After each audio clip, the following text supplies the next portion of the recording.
Assalamualaikum warahmatullahi wabarakatuh. Sahabat Konsep Kehidupan Channel, di mana saja berada, sehat walafiat tentunya, dan mudah-mudahan kita selalu dalam lindungan Allah Subhanahu wa Ta'ala. Amin ya Rabbal Alamin. Sahabat dan saudara-saudaraku, pada kesempatan ini saya akan menyampaikan satu informasi yang sangat penting sekali pada saat ini, yaitu tentang dilaksanakannya seminar kebangsaan di Pondok Pesantren Nahdlatul Ulum, yaitu di Tangerang. Ini pondok pesantrennya Kiai Haji Imaduddin Usman Al-Bantani yang meneliti nasabah Alawi. Kemudian seminar kebangsaan ini dengan judul bahwa kemerdekaan adalah hak segala bangsa. Menarik sekali, sahabat dan saudara-saudaraku, pada kesempatan ini di mana seminar ini membahas tentang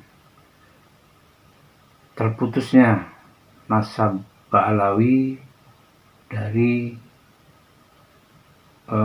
ketersambungannya pada nasabah Rasulullah SAW, dan berdasarkan hasil penelitiannya bahwa nasabah Alawi itu memang tidak pernah tersambung dengan nasab Rasulullah SAW. Jadi selama ini para Ba'alawi ini memang hanya mengaku-ngaku saja, sebab ditinjau dari beberapa aspek, yaitu dari ilmu nasab tidak ada atau tidak terkonfirmasi.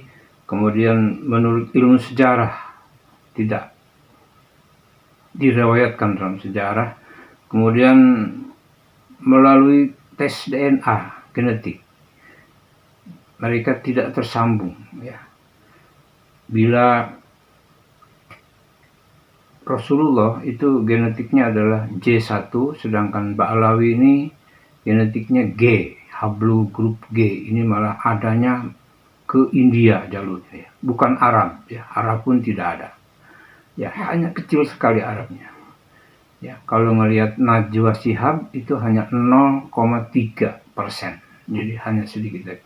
Dan setelah dilakukan penelitian saat ini bahwa Hablu grup G ini ternyata melencengnya ke India, Iran sana. Dan kemudian berdasarkan akhlak, jadi akhlak pun menjadi satu kriteria, sebab akhlak Rasulullah SAW ini junjungan kita yang kita dambakan, yang kita banggakan, yang berakhlak mulia, yang berakhlak luar biasa, dan tidak ada duanya. Bahkan Siti Fatimah itu mengatakan bahwa Nabi Muhammad ini adalah Rasulullah, itu adalah Al-Quran live, jadi Al-Quran hidup. Jadi akhlaknya Nabi Muhammad ini, akhlaknya Rasulullah ini adalah Al-Quran. Jadi sungguh luar biasa. Nah, sedangkan kalau kita lihat para Ba'alawi yang ada di Indonesia ini, yang mengaku keturunan Rasulullah, ini jauh panggang dengan ikannya, jauh kabumi kalangit kalau kata orang Sunda, jadi jauh kesana kemari, akhlaknya, ucapannya, perilakunya. Subhanallah, kalau kita dengar perilaku, ucapan, dan akhlak para Ba'alawi ini jauh, luar biasa jauhnya, bertolak belakang dengan Rasulullah SAW. Nah, dari keempat dimensi tadi, maka diyakini bahwa para Ba'alawi ini memang bukan keturunan Rasulullah, dan sudah disepakati oleh dari sudah disimpulkan dari kesimpulan saintifik ilmiah ya, ini bahwa Ba'alawi ini bukan keturunan Rasulullah. Jadi kalau mereka mengaku-ngaku itu mereka sudah membohongi ya, membohongi, hanya pengakuannya saja. Dan memang saat ini sudah, katakanlah sudah 80% umat Islam di Indonesia sudah tidak percaya bahwa Ba'alawi ini keturunan Rasulullah. Hanya yang masih kuat sekarang adalah para mukibin-mukibinnya. Dan kemudian tugas kita bersama adalah mengingatkan, menyadarkan para mukibin agar para mukibin ini segera kembali kepada jalan yang lurus dan kembali kepada ulama Indonesia. Baik sahabat, untuk lebih jelasnya, untuk lebih lengkapnya, mari kita simak isi seminar ini, kita ikuti seminar ini dengan seksama. Ini sangat penting sekali, sebab di sini akan diterangkan makna-makna polemik Ba'alawi ini ya, dari sisi sejarah, dari sisi DNA, dari sisi ilmiah akan diterangkan. Sebab di sini terdapat satu tanya jawab antara para peserta yang hadir dengan Kiai Haji Madudin. Baik sahabat, yuk kita simak saja seminar kebangsaan dengan judul Kemerdekaan adalah Hak Segala Bangsa yang dilaksanakan di Pondok Pesantren Nahdlatul Ulum di Tangerang. Selamat mengikuti, semoga bermanfaat. Jangan lupa di like dan di subscribe. Bagi yang sudah subscribe, saya ucapkan banyak terima kasih. Mudah-mudahan Allah bukakan kemudahan dengan semudah-mudahnya, Allah bukakan rezeki seluas-luasnya, dan Allah beri umur panjang, barokah, dan bermanfaat. Selamat menyimak, semoga bermanfaat.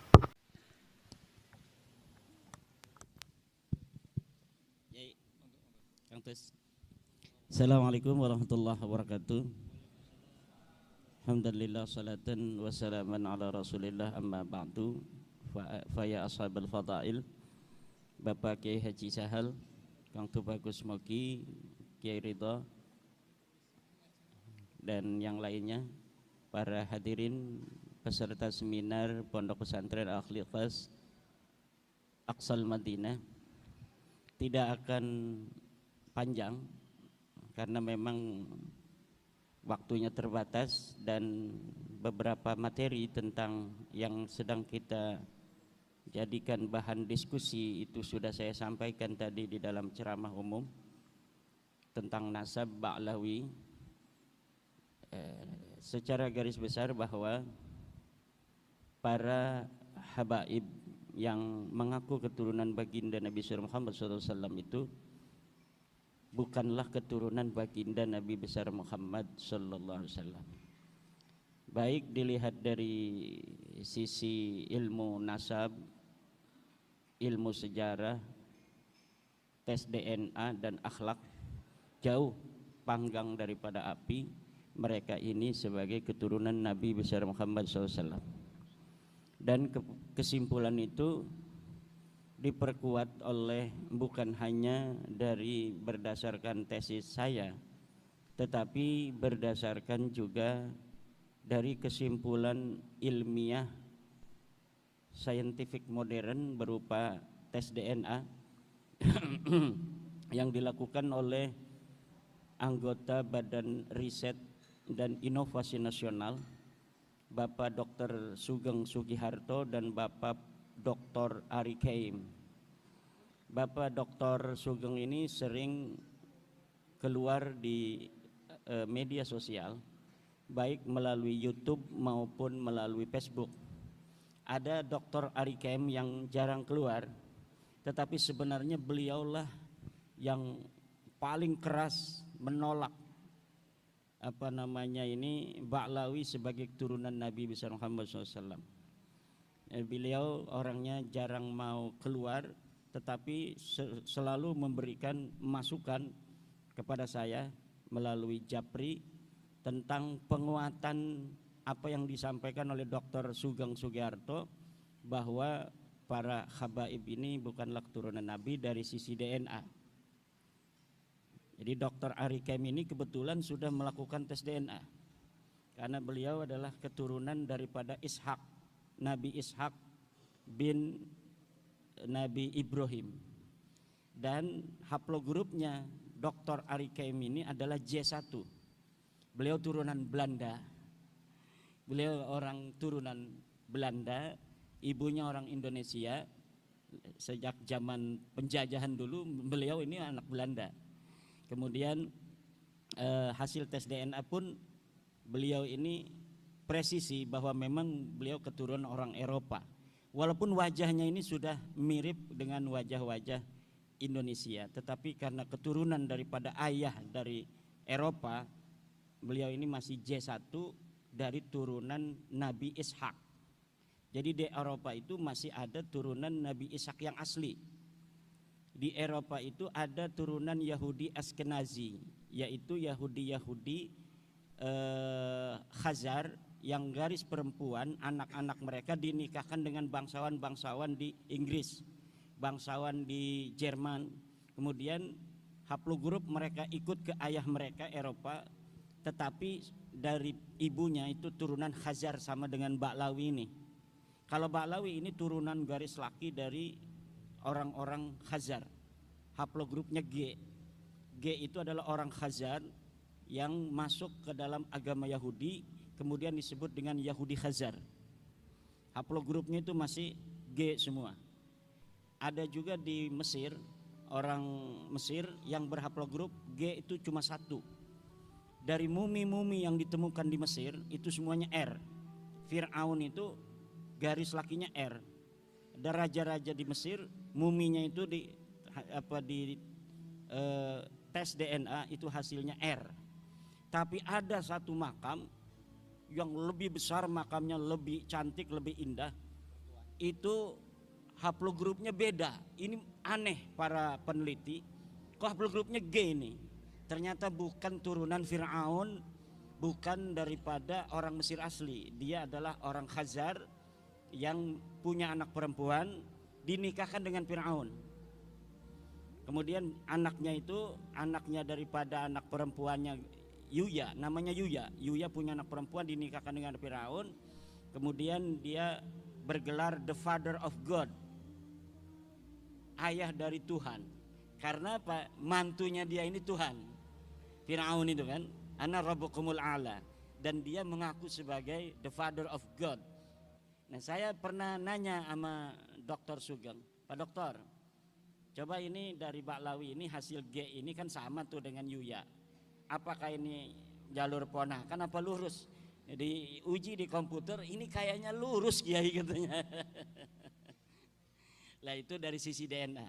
Kalau dari sisi ilmu nasab itu berdasarkan kitab-kitab yang ada di abad ke-5, ke-6, ke-7 itu kan sudah ada kitab. Jadi kitab nasab di abad ke-5 Hijriah. Ketika Alwi itu katanya wafat tahun 400 Hijriah, itu sudah ada kitab nasab yang ditulis namanya Tahdhibul Ansab karya Al-Ubaidili. Kemudian Al-Majdi di abad ke-5 itu karangan Al-Umari. Kemudian ada Muntaqilatut Talibiyah karya daripada siapa itu, Muntaqilatut Talibiyah. Itu tidak ada nama Ubaid disebut sebagai anak daripada Ahmad bin Isa. Kemudian pada abad ke-6 ada kitab yang disebut dengan kitab Asy-Syajarah Al-Mubarakah. Sama juga tidak ada nama Ubaid disebutkan sebagai anak Ahmad bin Isa. Ahmad bin Isanya ada, disebutkan anak-anaknya, tapi tidak ada disebut Ubaid punya ayah nama Ahmad bin Isa dan ditulis sebagai turun Nabi, tidak ada. Di abad ke-7 ada kitab Al-Fakhri. Di abad ke-7 juga ada kitab Al-Asili. Ada abad ke-8 kitab As-Sabatul Musan. Abad 9 kitab Umdatul Talib. Itu tidak ada semuanya itu yang menyebut Ubaid itu adalah anak daripada Ahmad bin Isa. Lalu kapan mereka itu mengaku sebagai turun Nabi? Ya di abad 9. Ada seorang Ba'lawi namanya Ali bin Abu Bakar As-Sakran. Dia menulis sebuah kitab namanya Al-Burqatul Musyiqah. Lalu dia menuliskan silsilahnya sampai ke Rasulullah melalui Ahmad bin Isa itu. Jadi tertolak di situ. Tertolak karena tidak berdasarkan kesamaan data antara yang diakui dan yang telah dicatat oleh para ulama di abad sebelumnya.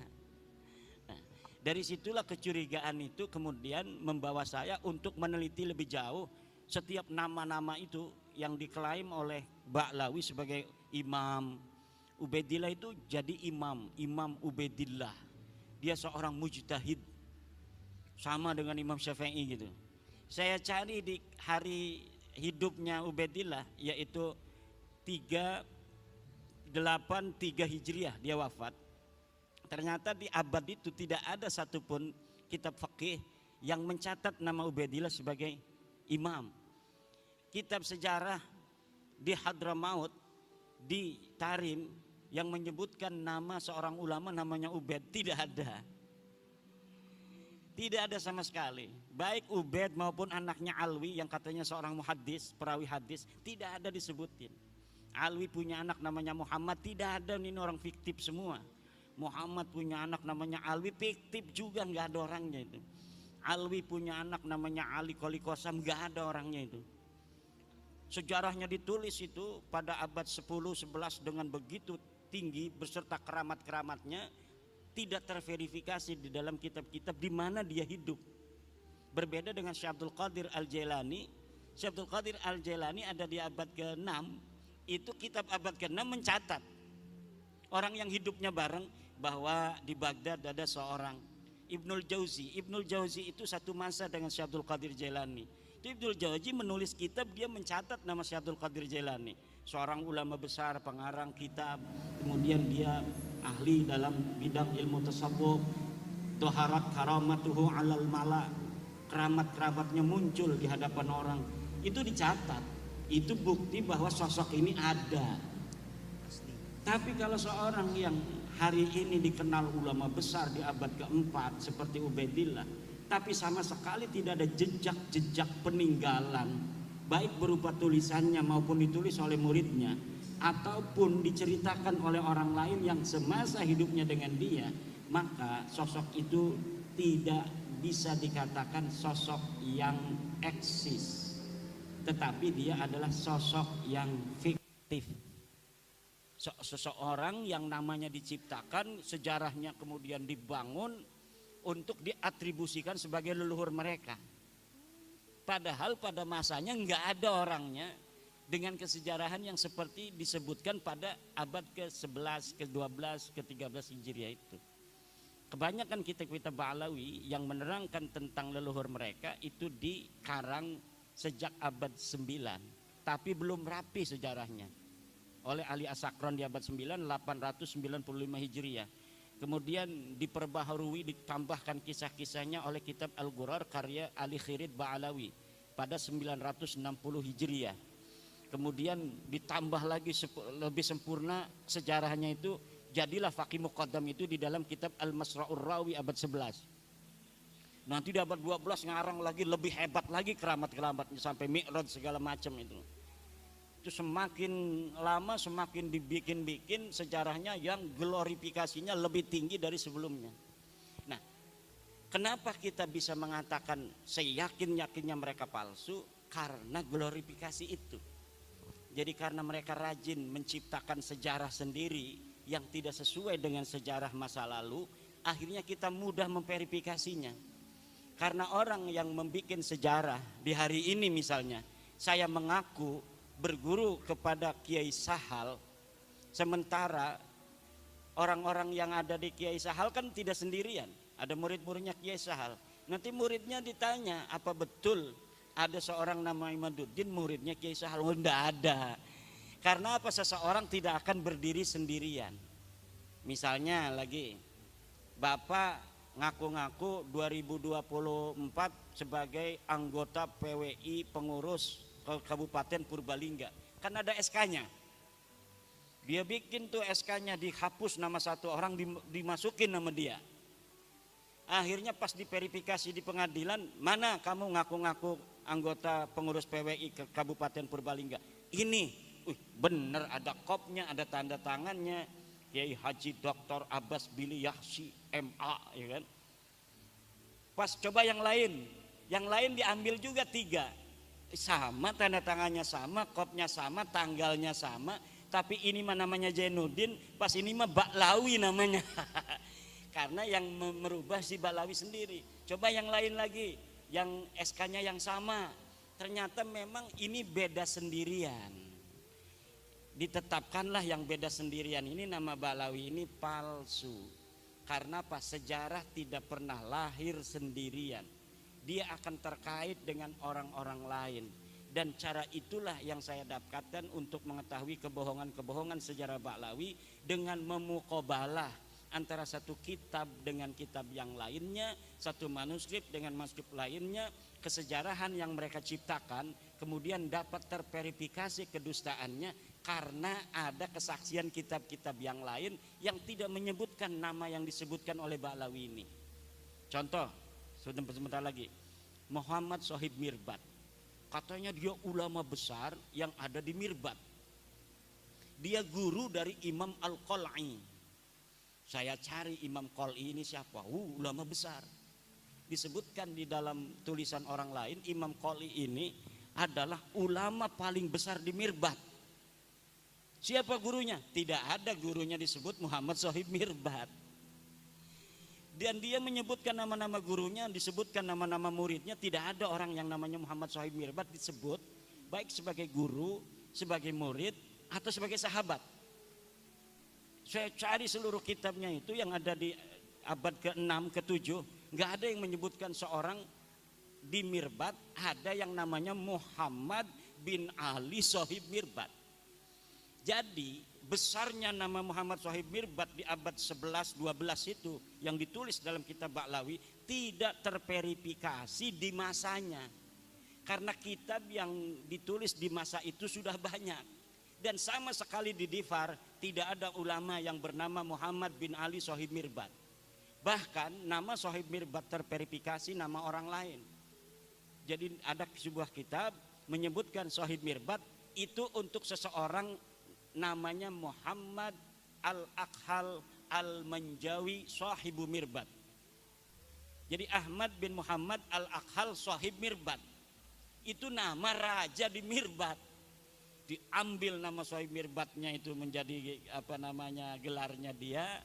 Muhammad bin Ali-nya diciptakan. Muhammad bin Ali-nya diciptakan dan terverifikasi nama ini fiktif. Begitu pula keramatnya Paki Muqaddam. Muqaddam bisa mi'raj segala macam, tidak ada. Tidak ada orang di masa Paki Muqaddam yang menulis Paki Muqaddam sebagai ulama, tidak ada. Jangankan keramatnya besar, sebagai ulama saja tidak ada. Demikian untuk yang selanjutnya itu kita bisa diskusi. Mudah-mudahan ada manfaatnya pertemuan kita kali ini. Wallahu wal muwaffiq ila aqwamit thoriqin. Wassalamualaikum warahmatullahi wabarakatuh. Waalaikumsalam warahmatullahi wabarakatuh. Beri tepuk tangan buat beliau.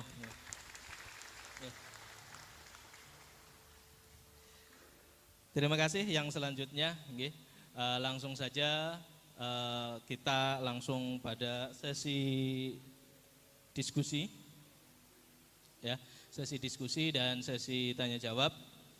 Sebelumnya kita sepakati terlebih dahulu ya, acara kita maksimal sampai jam 5, maksimal sampai jam 5. Monggo untuk pertama Sohibul Wilayah Pak Wahid, monggo.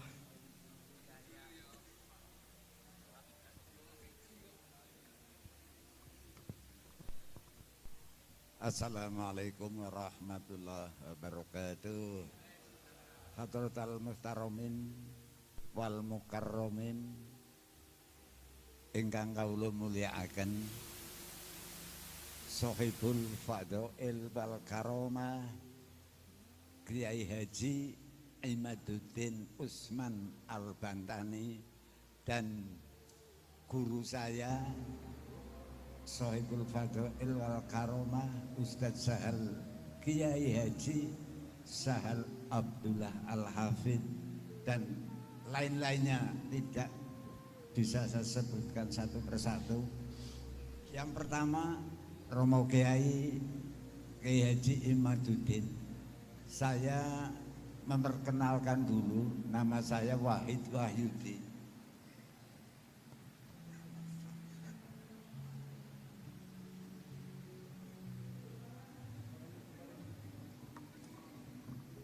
Nama saya Wahid Wahyudi yang tadi disebutkan oleh moderator Sohibul Wilayah.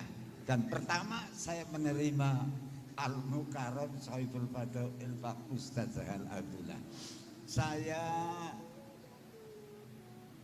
mengucapkan banyak-banyak terima kasih atas pencerahannya yang ditunggu-tunggu oleh warga NU, karena saya lahir juga sudah NU. Di perut ibunya saya juga NU. Tapi alhamdulillah saya tunggu-tunggu, guru-guru saya juga merasa ketakutan. Kalau ada Habib bagaimanapun tetap dihormati karena mengaku Zuriatur Rasul. Nah, kok dari dulu kok nggak ada Pak Imaduddin, Pak Kiai, kok dari dulu tidak ada. Tapi mboten napa-napa, terlambat, lebih baik terlambat daripada kecepatan masuk rumah sakit. Itu filosofinya naik kendaraan. Saya teringat barangkali salah, apa betul, saya sih dari dulu kurang senang sama Habib. Guru saya itu mengajarkan begini, Mbok, nanti salah ya tolong nanti direvisi. Berarti yang punya unek-unek sama ya nggak usah bertanya, mau kok pengen, ya? Itu kata guru saya, Hid, laisal ansub bin nasab, walakinnal ansub bil ilmi wal amal. Sehingga itu saya senang sekali, karena dengan ilmu kita tahu, apalagi tadi diberikan pencerahan oleh Al-Mukarram, sangat luar biasa. Kok yang bangkit, kok yang di pinggir kali Lawing dulu, bukan di pusat, padahal kita menunggu sudah babak belur. Pak Kiai sudah babak belur, Kiai seluruh Indonesia. Tapi kok PBNU-nya kok diem-diem saja, kayak umpetan gitu loh ya. PBNU-nya itu untuk bumper saya, karena saya orang awam. Ya apalagi PCNU Kabupaten Purbalingga ya orang punya daya kekuatan, karena yang di pusat saja diam. Nah, untuk itu sekali lagi saya doakan Al-Mukarram Bapak Kiai Haji Imaduddin, mudah-mudahan setelah memberikan pencerahan diberikan keselamatan, dan terus silahkan bawa ke seluruh Nusantara. Mudah-mudahan kita yang mendengarkan tausiahnya tadi mudah-mudahan mendapatkan pengertian yang bermanfaat. Sekali lagi saya ucapkan terima kasih, dan alhamdulillah lewat Al-Mukarram hadir di Pondok Pesantren Aqsal Madinah, jadi ngerti PPI. Saya kemarin nggak ngerti, alhamdulillah saya jadi ngerti. Demikian yang saya sampaikan, kurang lebihnya mohon maaf yang sebelumnya. Assalamualaikum warahmatullahi wabarakatuh. Waalaikumsalam warahmatullahi wabarakatuh. Oke, terima kasih pada Pak Kiai Wahid. Ini semacam testimoni. Oke. Saya kira hampir sama. Monggo yang selanjutnya. Ya, monggo dari Purbalingga. Sebelumnya saya kasih waktu pertanyaannya maksimal 2 menit. Oke. Curhat pun maksimal 2 menit. Kalau tadi saya nggak berani nyegah ini. Assalamualaikum warahmatullahi wabarakatuh.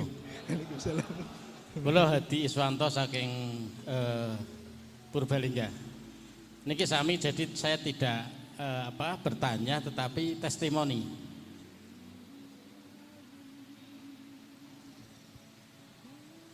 Testimoni apa yang saya alami sendiri. Jadi tahun 2021 saya itu mau ke Jombang, Tebuireng, nengok anak saya karena nyantri di sana. Sampai di Semarang saya dicegah sama teman saya di Semarang namanya Agung, tapi saya biasa manggil Tisen, itu teman kuliah saya. Terus ternyata si Agung tadi yang dulu teman kuliah saya sekarang jadi juru kunci makam. Namanya Raden Tumenggung siapa, terkenal makam Mbah Dipok di Semarang, di Kampung Petempen. Monggo saged dipun pirsani teng Facebook, teng YouTube wonten. Terus saya karena tahun 2021 belum rame, saya ziarah di makam itu. Habis itu saya ke Jombang, 3 bulan setelah itu teman saya tiba-tiba jatuh sakit dan akhirnya 2 minggu kemudian meninggal teman saya itu. Tetapi beberapa hal yang dapat saya sampaikan di sini, waktu saya ketemu dengan teman saya itu hampir tiap tahun teman saya itu setor hasil infak makam itu ke Abah Lutfi bin Yahya Pekalongan.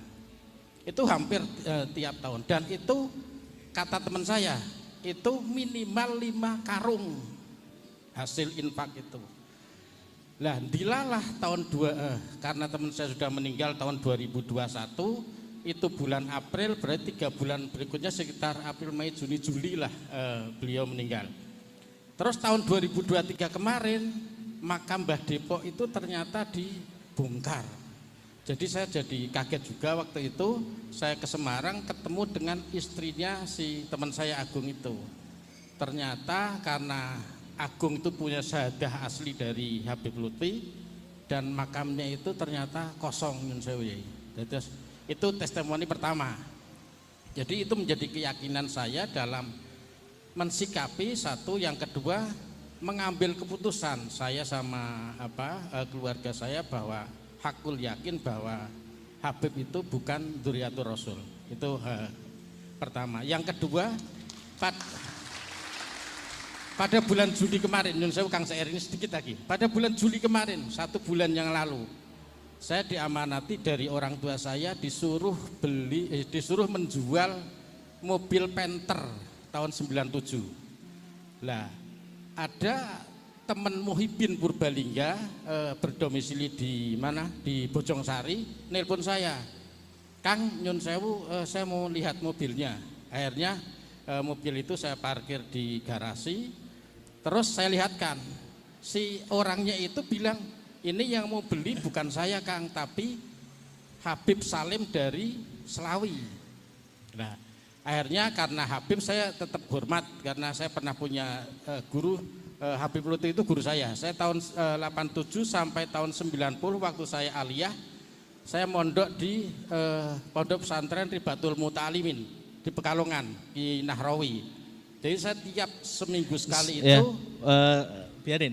Oh, iya, bisa terus. Saya tiap hari Minggu itu saya selalu ikut rutinan tempatnya Habib Lutfi, Simtud Duror sama Rotib Al-Haddad. Jadi 2 hal itu yang saya ikuti selama 3 tahun saya ikut Habib Lutfi. Melanjut yang tadi, yang bulan Juli tadi, akhirnya Habib Salim dari Selawi itu mau beli mobil saya. Itu pas hari Jumat. Saksinya ada istri saya, ada Muhyiddin yang dari Bojongsari namanya Cak Husen. Terus waktu sholat Jumat, saya bilang, Beb ini Jumat, tolong Jumatan dulu bareng-bareng gitu. Ternyata Habib Salim itu bilang musafir gitu. Dari Selawi ke sini, saya bilang itu terserah ente Beb, monggo musafir atau tidak, yang penting saya sudah mengingatkan. Habis Jumatan saya ngasih makan, nyun sewu, saya kasih makan, saya belikan makan. Itu ngobrol sampai lebih dari jam 4, artinya sudah waktu asar sudah selesai. Artinya di situ ada Habib, ada Cak Husen yang memang tidak sholat Jumat, tidak duhur sampai asar. 2 hal itu yang menjadikan keyakinan saya bahwa ternyata memang enggak mungkin kalau dzurriyyah Kanjeng Nabi itu syariat tidak melakukan. Jadi pasti itu bukan dzurriyyatur Rasul. Jadi begitu. Yeah, Matur nuwun. Assalamualaikum warahmatullahi wabarakatuh. Nggih, monggo yang selanjutnya ini testimoni berarti nggih dari Purbalingga. Mau selanjutnya Pak Heri, ini ada dua Pak Heri ini. Pak Heri yang mana?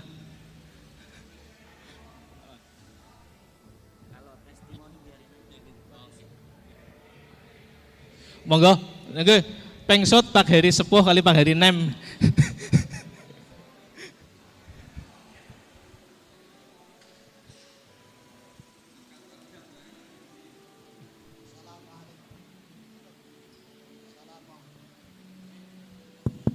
Assalamualaikum warahmatullahi wabarakatuh.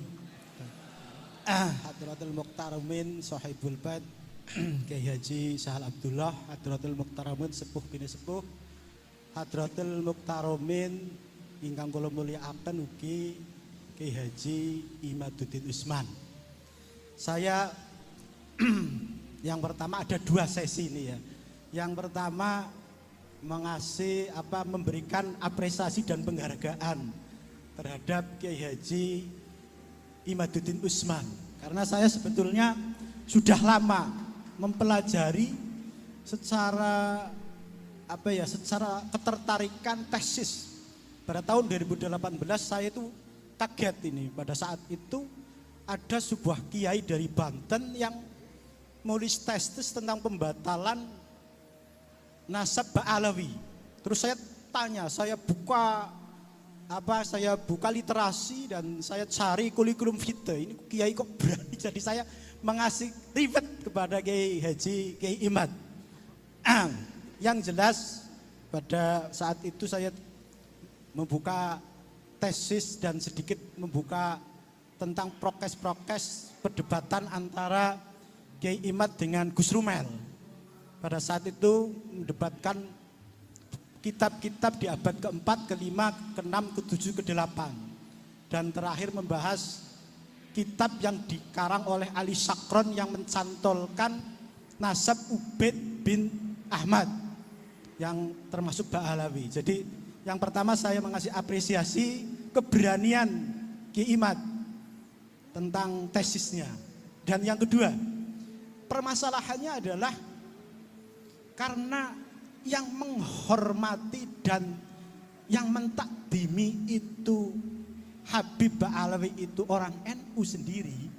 Permasalahannya adalah bagaimana bisa bersinergi antara tesis yang dibikin oleh Ki Imad dengan kepengurusan PBNU.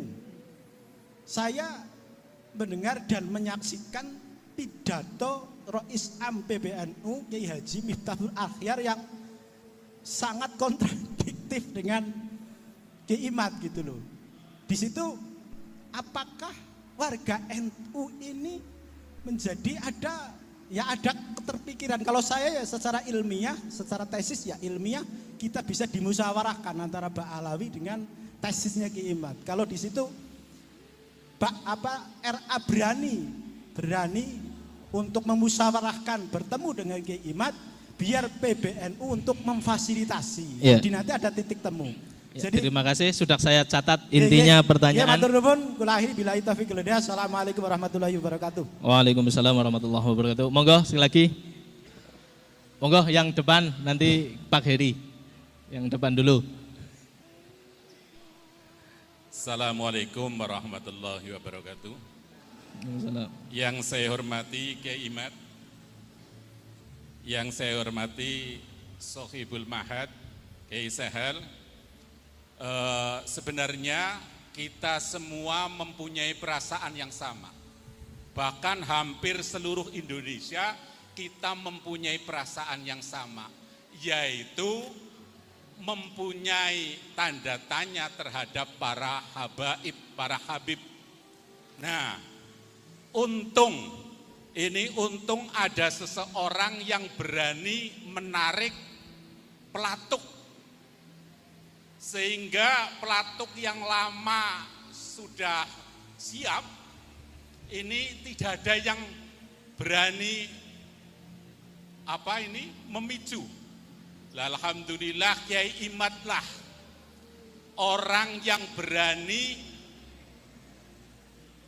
mengambil senapan kemudian menarik picu itu. menarik pelatuk itu sehingga meledak.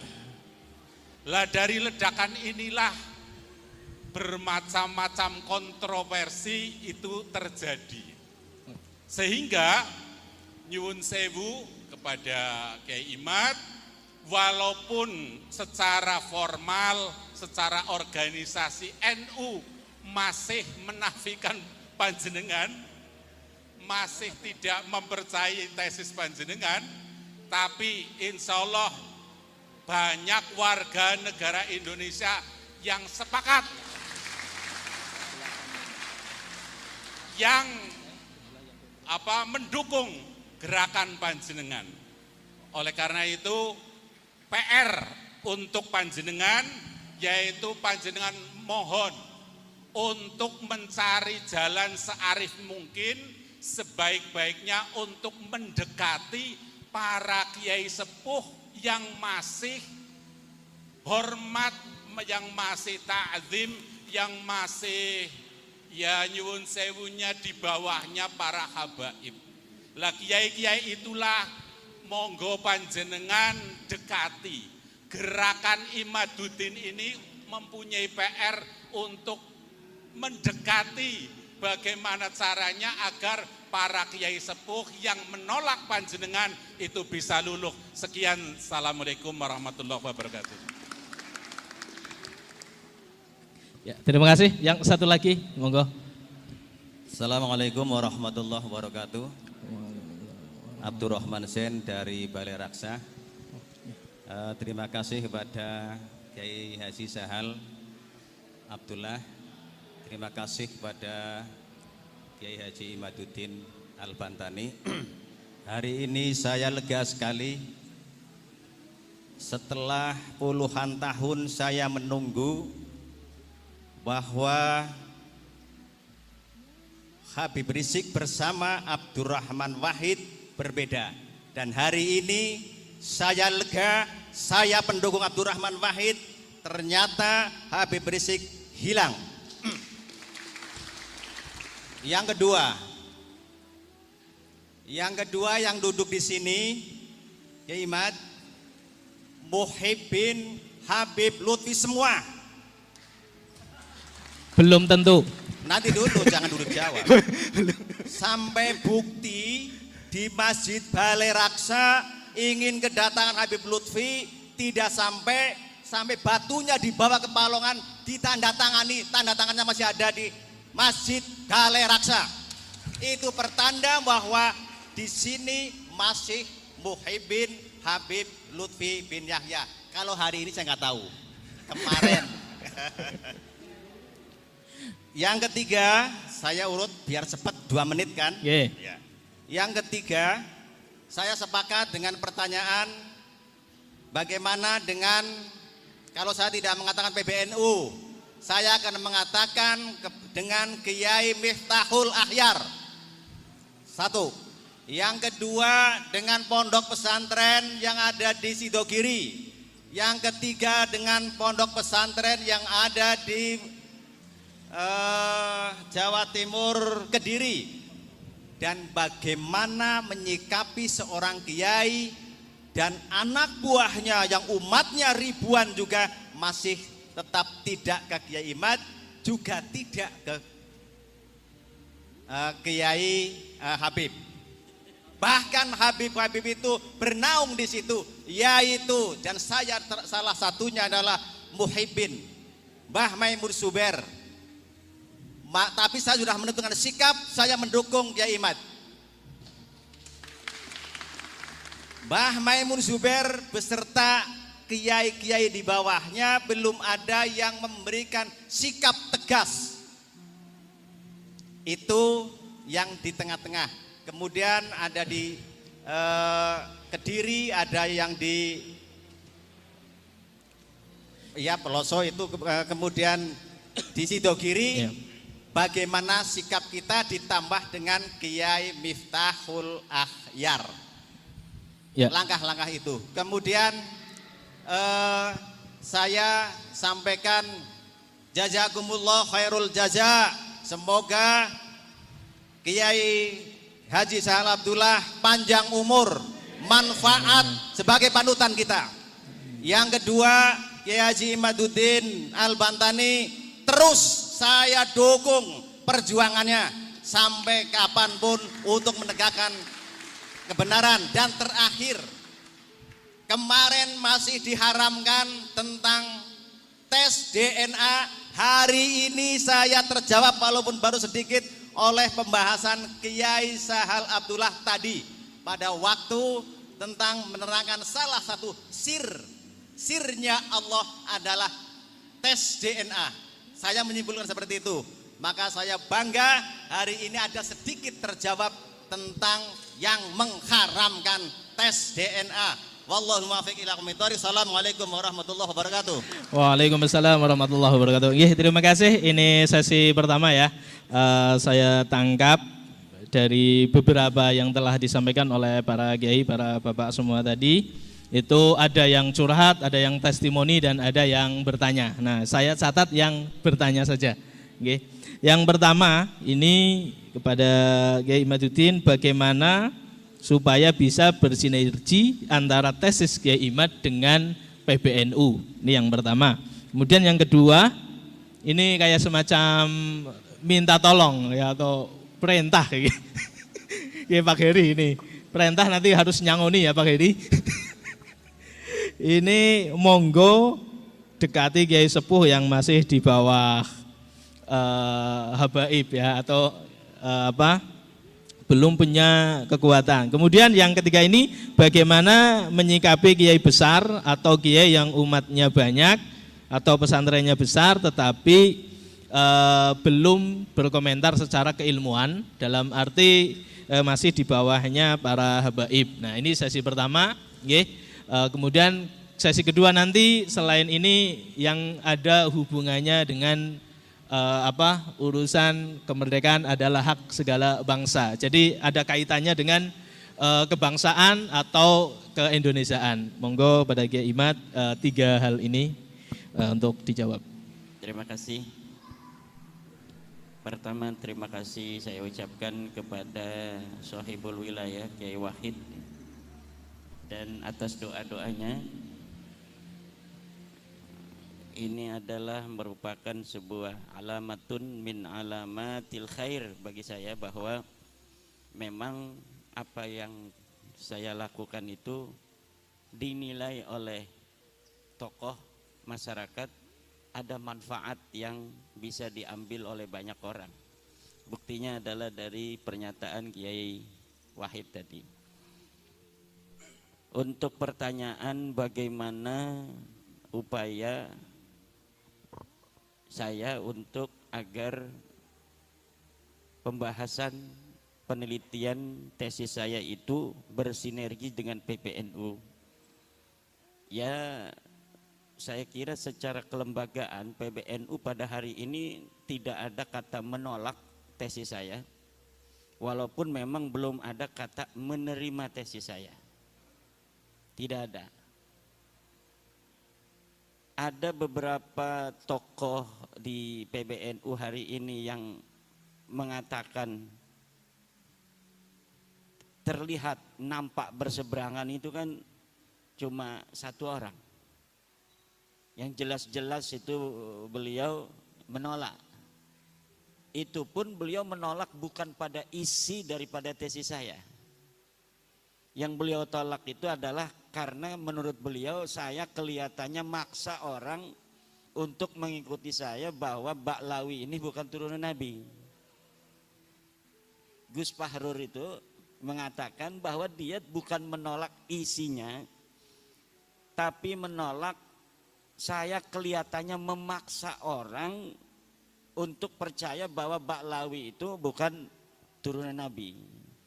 Yang dia inginkan katanya kalau sudah buat tesis membatalkan, ya udah orang mau percaya mau tidak itu biasa perbedaan pendapat. Nah, itu di situ. Padahal memang saya ketika mengatakan bahwa Ba'lawi ini bukan keturunan Nabi tidak ada memaksa orang. Misalnya Kiai Wahid kalau nggak percaya awas, nggak ada itu. Adapun ketika terjadi sebuah dinamika dalam forum diskusi yaitu adalah penguatan dan pendalaman dari materi yang sedang dibahas. Misal ketika terjadi, saya mengatakan hakul yakin bahwa para Ba'lawi Habib ini bukan turun Nabi. Itu adalah dinamika dalam sebuah forum, baik dalam sebuah debat, diskusi maupun dalam ceramah. Untuk apa? Agar orang-orang mengetahui kadar keyakinan kita terhadap apa yang kita teliti. Karena orang, terutama orang awam-awam, itu tidak bisa meneliti seperti para kiai. Kiai kan bisa baca kitab.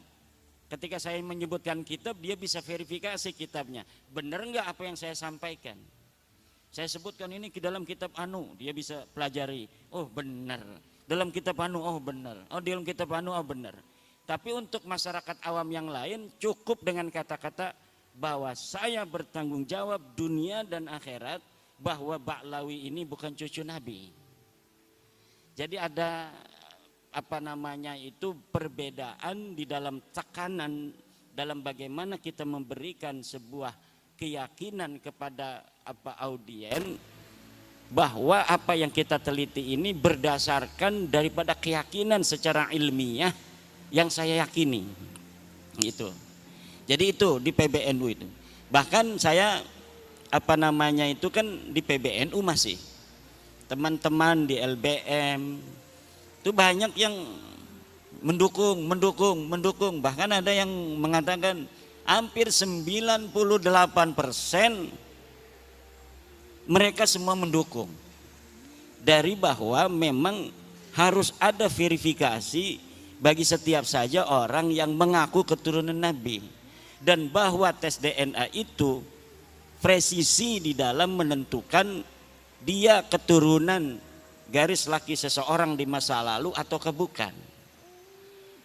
Nah, adapun pernyataan orang tua kita Rais Am Kiai Miftahul Akhyar, itu beliau menegaskan bahwa itu bukan pernyataan seorang Rais Am.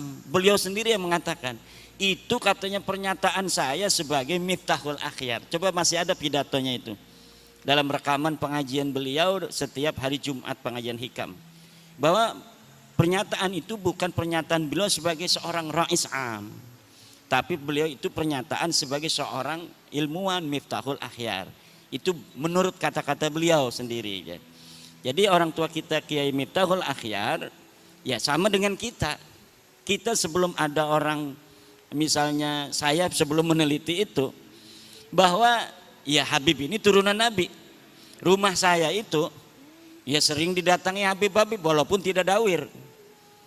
Karena ada seorang Habib punya nenek ya masih keluarga. Dulu itu masih neneknya ya orang sana, orang kampung saya. Jadi sering ada Habib-Habib yang di rumah. Kemudian hari ini pun ada Ba'lawi yang tetangga saya. Ya tidak ada apa-apa. Bahkan ketika ada masalah pribadi dia dengan tetangganya di perumahan ngontrak itu, mau diusir sama tetangganya karena musuhan pribadi, kakak saya yang ketua MUI Kecamatan Kresek yang membela dia. Tiap hari itu Ba'lawi itu nongkrongnya di material paling besar di Kresek yang kakak daripada ibu saya. Namanya material Pasir Indah. Itu tiap hari Ba'lawi itu nongkrongnya di situ, temenan dengan anak daripada kakak ibu saya itu. Jadi tidak ada masalah. Kalau misalnya urusan secara kemanusiaan. Yang jadi masalah adalah ketika dia mengaku keturunan Nabi, kemudian minta uang dengan memaksa dan sebagainya. Nah, jadi tidak ada urusan pribadi di dalam masalah penelitian nasab para kabaib ini. Ketika kita sudah mengetahui bahwa seseorang ini adalah bukan turun Nabi, hukumnya wajib bagi siapa saja untuk memberitahu kepada yang lainnya. Hanya itu saja beban saya untuk mau pergi lama-lama ini beberapa hari meninggalkan santri saya. Karena sebuah kewajiban ketika kita telah memberikan sebuah kesimpulan Dan kita juga setelah meyakini seyakin-yakinnya mereka bukan keturunan Nabi, kemudian banyak saudara-saudara kita terutama kiai-kiai di kampung-kampung yang mendarat dari pengakuan mereka itu. Karena kita semua pengen mendapatkan syafaat dari baginda Nabi kan. Akhirnya dimanfaatkan oleh oknum-oknum ini untuk kepentingan mereka dengan pengakuan mereka. Maka dengan adanya sahabat-sahabat PWI dari Banser yang luar biasa, setiap hari tambah ini mereka tugasnya itu adalah untuk menjaga orang-orang pejuang-pejuang yang sedang berjuang, yang bukan hanya saya, sudah banyak sekarang yang berani untuk mengatakan baik di media sosial maupun di pengajian-pengajian yang ketika dianggap tidak sejalan dengan para kabaib itu mukibinnya datang kan, itu PWI di situ langsung melindungi. Lain ini tugas yang sangat mulia dari PWI dari Banser di seluruh Indonesia ini sekarang mulai, walaupun paling masif di Pulau Jawa. Paling masif lagi itu adalah di daerah Jawa Tengah dan Jawa Timur. Ini paling hebatnya mungkin di Jawa Tengah ini Solo Raya dan Banyumas Raya ini. Purbalingga, Banyumas ini luar biasa. Jadi prototipe daripada perjuangan kita hari ini. Kalau dulu perjuangannya langsung dengan perjuangan senjata, sekarang perjuangannya dengan perjuangan pemikiran. Termasuk Kiai Sahal ini perjuangan pemikiran, perjuangan dana, perjuangan mungkin akan banyak orang yang mukibin itu nanti mencela, mencaci, itu harus siap Kiai. Jangan senyum-senyum aja ini. Saya itu wajah saya udah nggak ada rupa orang itu di Facebook itu. Saya biasa-biasa aja karena saya menganggapnya itu wajar. Seorang Nabi Muhammad SAW saja itu kan luar biasa. Innahu sahirun kadzab dan lain sebagainya. Ada lagi sahirun majnun kan, gila dan lain sebagainya. Jadi hal-hal yang semacam itu pasti akan ada konflik, walaupun sekecil-kecilnya pun akan ada konflik. Ya semacam ini konfliknya, mertua dengan menantu, mertuanya dukung saya, menantunya belum, atau sebaliknya mertuanya dukung Kabib, menantunya dukung saya, jadi ada konflik sedikit. Itu pasti dalam kebenaran itu ketika diungkapkan akan terjadi clash. Nabi Muhammad siapa dulu itu yang saling tidak akur? Keluarganya Nabi. Abu Thalib, Abbas, Hamzah, ya kan? Abu Lahab, ya berbeda-beda. Yang langsung menerima hanya Hamzah, Sayyidina Hamzah. Abbas belum, sampai perang Badar Sayyidina Abbas itu masih perangnya bersama Abu Sufyan, bersama Abu Lahab, Abu Jahal. Kemudian Sayyidina Abu Thalib sampai meninggal tidak terdengar beliau mengucapkan la ilaha illallah walaupun selalu mendukung. Jadi ada yang mendukung terus tapi nggak mau masuk PWI. Tapi mendukung, bahkan ngasih uang kalau ada acara PWI. Tapi belum pernah ngomong saya adalah percaya seyakin-yakinnya Ba'lawi itu bukan cucu Nabi, belum pernah ngomong begitu. Tapi kalau ada acara PWI, nih buat ini. Ngasih aja sama ketua PWI Ki Ali Ridho tuh. Ini 300.000, 400. Nah ini Abu Thalib itu. Abu Thalib itu tuh. Nah saya yakin orang tua kita di PBNU itu para aulia-aulia lah. Jadi apa? Para pemimpin NU itu kalau sudah diangkat di PBNU itu memiliki kelebihan. Dan apa yang telah dilakukan oleh orang-orang tua kita itu mungkin itu yang terbaik pada saat ini. Itu yang terbaik untuk kita semua. Coba misalnya kalau baru misalnya 2 tahun yang lalu tesis saya ini PBNU dulu yang nerima, dikaji oleh PBNU, diputuskan betul Habib ini bukan turun Nabi. Sedang di bawah orang belum paham apa yang akan terjadi. Bisa di demo betul-betul besar-besaran PBNU. Kemarin aja ada yang demo itu. Kalau kemarin urusannya urusan ecek-ecek gitu. Urusan sedulur itu, biasa NU itu sedulur itu nanti beres lagi itu orang-orang apa namanya sedulur semua. Urusan-urusan sedulur PBNU dengan apa warga NU, NU dengan NU tidak akan mengeluarkan mereka dari NU bagaimanapun konfliknya. Itu kehebatan orang NU. Konfliknya nggak bakal bikin PBNU tandingan kecuali Idrus Romli.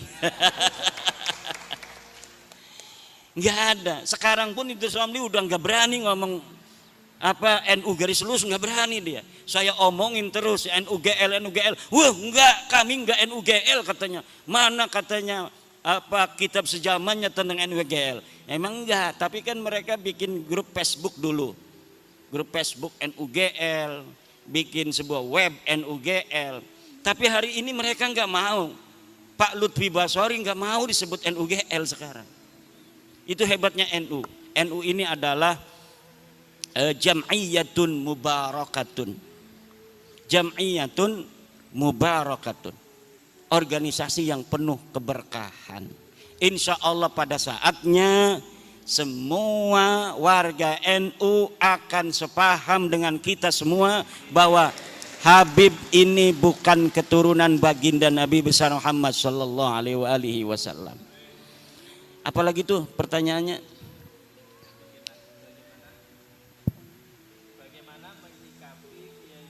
Yang umatnya banyak ini masih belum mendukung secara keilmuan, jadi masih di bawah Habib. La tahdi man ahbabta walakinallah yahdi mayasha. Pada zaman Nabi juga yang pertama beriman itu selain dari Sayyidatuna Khadijah, Sayyidina Ali siapa? Ammar bin Yasir, ya kan? Siapa lagi itu? Sumayyah, kan? Orang-orang ya kelas-kelas kita semua, Bilal bin Rabah.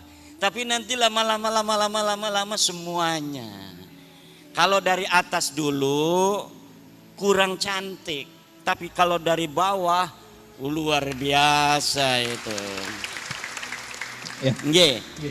Nah, saya setuju tentang tadi antara Sayyiduna wa Maulana Abdurrahman Wahid dan Rizik Syihab. Kalau kita ingin tahu bagaimana dia menantang mubahalah kepada Gus Dur dulu, Gus Dur, bawa anakmu, bawa istrimu, ayo kita bermubahalah. Siapa di antara kita yang dapat laknat? Siapa di antara kita yang mati mendapat laknat? Kalau saya dalam kebenaran, maka kau akan mati mendapat laknat. Kalau engkau dalam kebenaran, saya dan keluarga akan mendapat laknat. Mati dalam su'ul khotimah katanya kan, mati hina dina. Gus Dur udah meninggal apa belum? Gus Dur sudah wafat dan dunia menyaksikan Gus Dur wafat dalam keadaan mulia. Gus Dur wafat sebagai seorang presiden yang diiringi sampai liang kuburnya dengan penghormatan paling tinggi dari negara Republik Indonesia. Dihadiri oleh presiden dengan iringan la ilaha illallah oleh para santri, ribut antara apa namanya itu pas pampres, antara protokol negara dengan protokol santri. Pas pampres pengennya pakai dar, santri ya ilaha illallah, ngacak semuanya, pengen menghormati Gus Dur untuk terakhir kali. Ketika dia sudah ditanam, sudah didafnu, kemudian mulai dari dia itu dikubur, doa-doa suci dari masyarakat untuk dia sampai hari ini tidak pernah berhenti. Ini menunjukkan Gus Dur radhiyallahu anhu wafat dalam kemuliaan. Ketika hidup dia hidup dalam kebenaran, menegakkan kebenaran, dan ketika wafat dia wafat husnul khatimah, wafat dalam keadaan mulia. Sekarang tinggal musuhnya yang mubahalah itu. Kita akan saksikan yang berani bermubahalah dengan Gus Dur itu bagaimana akhir hidupnya, dan hari ini alamatnya sudah mulai nampak. Bagaimana setiap hari dia merendahkan dirinya dengan kehinaan, terus menuju titik nadir kehinaan yang paling hina dina. Terima kasih. Ya, tepuk tangan buat beliau. Ya, terima kasih kepada para kiai, para hadirin semua karena tadi kita sepakati sampai jam 5, nggih. Jadi ini sudah jam 5 tidak terasa, bahkan lebih 2 menit.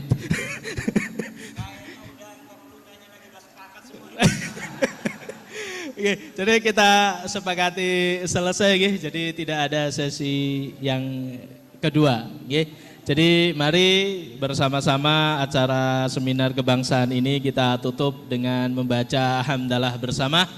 Alhamdulillahirabbil alamin, dan kemudian yang selanjutnya monggo yang belum dahar silahkan dipersilahkan untuk dahar. Kemudian ini saya izin sama PWI, ini boleh salam-salaman apa tidak ini Pak Kiai Ridho? Kayaknya waktunya, karena saya ada acara lagi di ini. Kalau saya yang lain salaman boleh. Saya harus ada di Banyumas. Ah, nggih nggih. Nggih, sallallahu alaihi Nabi Muhammad.